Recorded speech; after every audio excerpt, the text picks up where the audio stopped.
நிறைய பேருக்கு footing and ஃபவுண்டேஷனில் என்ன டிஃப்ரென்ஸுங்கிறது தெரியறதில்ல. ஸோ அந்த டிஃப்ரென்ஸை நான் இன்னைக்கு கிளியராக எக்ஸ்பிளைன் பண்ணுறேன். இந்த வீடியோவை ஸ்கிப் பண்ணாமல் ஃபுல்லாக பாருங்கள். ஸோ ஃபவுண்டேஷனுங்கிறது ஒரு என்டையர் ஸ்ட்ரக்சரல் சிஸ்டம். இது ஒரு பில்டிங்கோட லோடை சாயிலுக்கு ட்ரான்ஸ்ஃபர் பண்ணும். அண்ட் ஆல்சோ பில்டிங்கில் எக்ஸசிவ் செட்டில்மெண்ட் ஆகாமல் பார்த்துக்கும். ஸோ செட்டில்மெண்ட்ங்கிறது ஃபவுண்டேஷன் ப்ராப்பராக இல்லைன்னா பில்டிங் செட்டில் ஆக சான்சஸ் இருக்குது. அதை அவாய்ட் பண்ண ப்ராப்பர் சாயில் டெஸ்ட்லேருந்து ஸ்டார்ட் பண்ணி கரெக்டாக ஃபவுண்டேஷன் டிசைட் பண்ணணும். ஸோ அதுதான் ஃபவுண்டேஷன். நெக்ஸ்ட் ஃபூட்டிங்கிறது ஃபவுண்டேஷனோட ஒரு பார்ட். இது காலம், பீம், ஸ்லாப் எல்லாத்தோடைய லோடையும் சாயிலுக்கு ட்ரான்ஸ்ஃபர் பண்ணும்.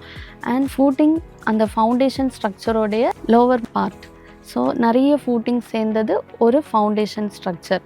நிறைய டைப்ஸ் ஆஃப் ஃபூட்டிங்ஸ் இருக்குது. Isolated, combined footing, strap footing, raft footing, இந்த மாதிரி. ஸோ ஒவ்வொரு கேசஸ் மீன்ஸ் அந்த பில்டிங்க்கு என்ன தேவை, என்ன டைப்பான ஃபூட்டிங் தேவைங்கிறத ஒரு ஸ்ட்ரக்சரல் என்ஜினியர் அனலைஸ் பண்ணி டிசைன் பண்ணுவாங்க. ஸோ சாயில் வீக்காக இருக்கிற மாதிரியான பிளேசஸ்க்கு நம்ம பைல் ஃபவுண்டேஷன் போடுவோம். பைல் ஃபவுண்டேஷனுங்கிறது எக்ஸ்ட்ரீம் டெப்த்து அதிகமாக போட்டு உள்ள கன்ஸ்ட்ரக்ஷன் பண்ணி அதுக்கு மேலே ஒரு ஸ்ட்ரக்சர் எழுப்புறது.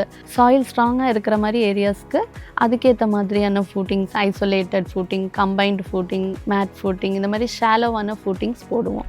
ஹோப் இந்த வீடியோ உங்களுக்கு ரொம்ப யூஸ்ஃபுல்லாக இருந்திருக்கும்னு நினைக்கிறேன். இந்த மாதிரியான இன்ட்ரெஸ்டிங்கான கான்டென்ட்ஸ்க்கு நம்ம சேனலை சப்ஸ்கிரைப் பண்ணிக்கோங்க.